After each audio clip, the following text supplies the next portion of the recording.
This is a not so short video on the Thunderhammer and how it functions in terms of its damage profile and place in the game. The Thunderhammer is at this point exclusive to the Assault class. It is an iconic weapon that is symbolic of the peak of the Imperial Man, and we're here to examine how it fits into the game. Let's get started. In terms of mechanics, the Thunderhammer is relatively simple, but it is regardless a weapon that demands attention and knowledge in order to leverage properly. Despite the fact that there are multiple perks that grant the Thunderhammer hyper armor during its charge and heavy attacks, the Thunderhammer innately has hyper armor that can poise through quite a few attacks. While this is likely unintentional, I think ultimately this is a much better way to balance the Thunderhammer's relatively slow attacks, and tying this ability behind a perk just seems obtuse to me, considering how much worse this weapon is without hyper armor. With this in mind, the ultimate rule of the Thunderhammer is that you have to be comfortable with trading attacks, sometimes at the expense of your health. Many people complain that you can seldom fully charge the Thunderhammer, but this is merely because the game never once properly explains to you what you can and cannot poise through, or if there's a rule at all. To that end, check out my video on the topic. Anyway, let's move on to the moveset. The Thunderhammer's light attacks are 3 consecutive swings with very similar use and properties.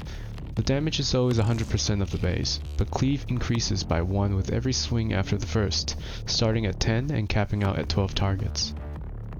The light attacks have almost 360 degrees of coverage, and will chain infinitely between the second and the third after the final swing. Outside of a few moments like when you're top off on armor, you should not try to use the light attacks extensively, even against Minoris enemies. This is doubly true for Majoris and Extremis enemies, who also have hyper armor during their own attacks. The heavy attack following a light or sprint attack is called Ground Slam.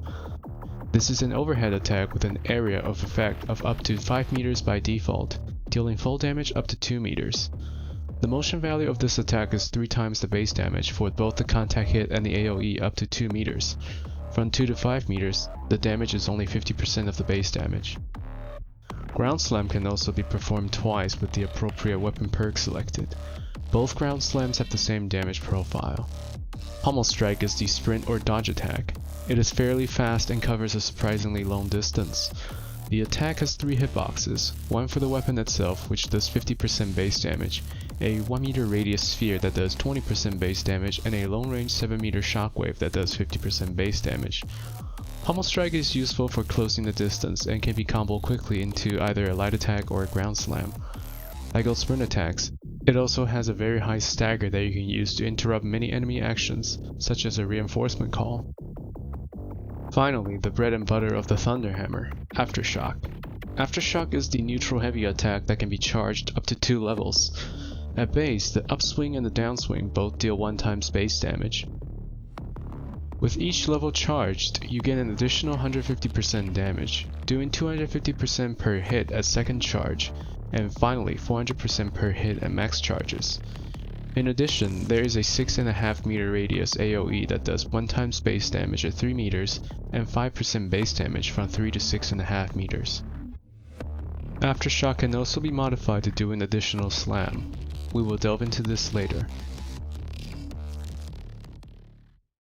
Due to the lackluster reach and damage of the light chain, I highly recommend against using this attack extensively, even against Minoris enemies. This is something I'd like to see changed in the future, because for one, the light attack offers limited utility despite their lack of speed and reach. If the attack had heavy stagger like the Power Mode Power Sword, I think this would be a far more acceptable trade-off.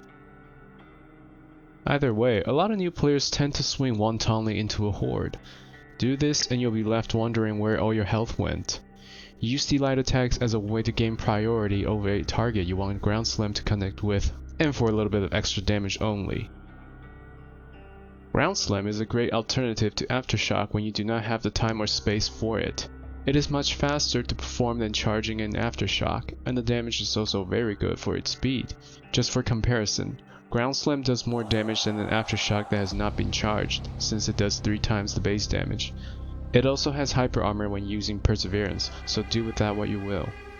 Always make sure to use this as a combo finisher if you're using a light attack, as this will not only deal heavy damage to the enemy caught in the epicenter, but also disrupt the surrounding enemies, allowing you to recover armor from a knockdown Minoris as well. If you happen to have Seismic Chain, The total damage is akin to having a slightly weaker fully charged aftershock. 6 times base damage to be precise, without having to sit there and charge it. Finally, aftershock. This attack has potentially the highest possible damage in a single attack in the entire game. It is always worth trying to charge this attack to the highest level possible, and having hyper armor ensures you will very likely accomplish just that. This attack is so powerful that with certain setup, you can kill even a warrior with a fully charged aftershock without the parry bonus. And if you have the parry bonus and the adrenaline surge, if whatever is hit survives, it won't be for long anyway. The skills in using the Thunderhammer is less about knowing when to use the attack, but about what you can trade with and win. You will learn how to be a merchant, because you're gonna be doing a lot of trading. The difficulty with Thunderhammer is knowledge of how the hyper armor works and how priority works. This is also why I think the only hammer worth using is the block hammer, because it is the best at gaining priority and winning trades in this game. Not only do you gain an armor back on adrenaline surge, you can almost be certain that aftershock will stagger and incapacitate the enemy you're trading with, so that whatever health you've lost can instantly be recovered by an execution. Mastering the Thunderhammer is almost equivalent to knowing how enemies work, and knowing how enemies work will make your melee game that much better. But that's not all. The Thunderhammer's massive cleave on its heavy attacks will also ensure that enemies are perpetually disrupted, if not killed. This can also be used to destroy enemy mines, such as spore mines and stranglethorn pods. Aftershocks and ground slams are both very capable at softening up a crowd while making space for your team. In other words, these attacks should be used all the time. There are 2 special perk attacks that the Thunderhammer has access to, Seismic Chain and Aftershock Improved. If you can, you should always take them. Seismic Chain simply adds an additional follow-up after Ground Slam. There's nothing much to say besides that this is a straight upgrade, as it is highly controllable and has no downside whatsoever. This is a very easy way to improve your experience with Ground Slam, and I highly recommend it. Aftershock Improved does have a bit of a caveat you need to be aware of, as minor as it is. Unlike Seismic Chain, Aftershock Improved adds another extra slam to your charge attack, regardless of charge level. Remember that each of the attack you do with Aftershock does the same damage, so this is essentially adding an extra 50% damage to your Aftershock attacks. Oftentimes you'll find in certain setup this will make the difference between finishing an enemy or not. It needs not be said that with Adrenaline Surge active, this attack is possibly the most damaging out of the entire game. So what's the catch? The catch is that this is another second added to your relatively long attack. While you can parry to cancel the attack, you cannot dodge out of it. Aftershock can have difficulty keeping track of an enemy without lock-on, and sometimes the extra half of a second can mean the difference between getting domed by a Venom Cannon crystal or not. Some may not like being locked out of control and find the extra damage isn't all that necessary, as it is entirely possible to reach certain one-shot breakpoints without Aftershock Improved. I find that it is often able to catch an enemy who went slightly out of the range and is definitely a strong tool to have if used gingerly. I would be remiss if I don't interject some personal grievances, as these problems have been brought up time and time again, and have persisted for months. You might find that you often get completely bodied when using the Thunderhammer to trade, despite not getting interrupted. Why did I end up with so little health despite slamming a fully charged Aftershock into a group of Minoris? Well, it's because Aftershock contested health is completely non-functional on the slam down part.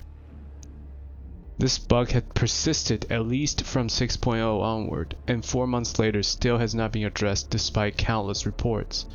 We have a very broken bug report system, folks, and it's hard to say if Saber is doing anything to amend this issue.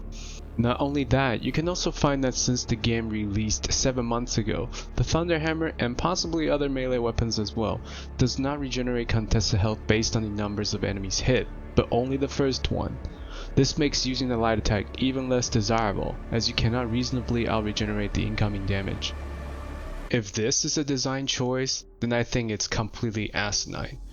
Minoris enemies do have ways to become immune to knockback, such as Tangors during their attacks or Adrenal Gland Hormigons.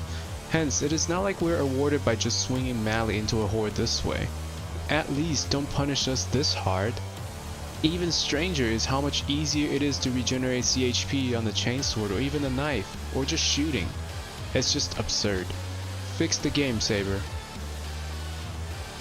In any case, outside of the silly bugs, the Thunderhammer is still an absolute powerhouse of a weapon. While slow and relatively short of reach, its immense destructive prowess has a firm place in my heart. And we haven't even brought up the funny extremist one-shot you can basically only do on the block Thunderhammer. It is a weapon that demands attention when learning, but once mastered simply becomes an extension of your marine. In any case, that is it for now. See you next time.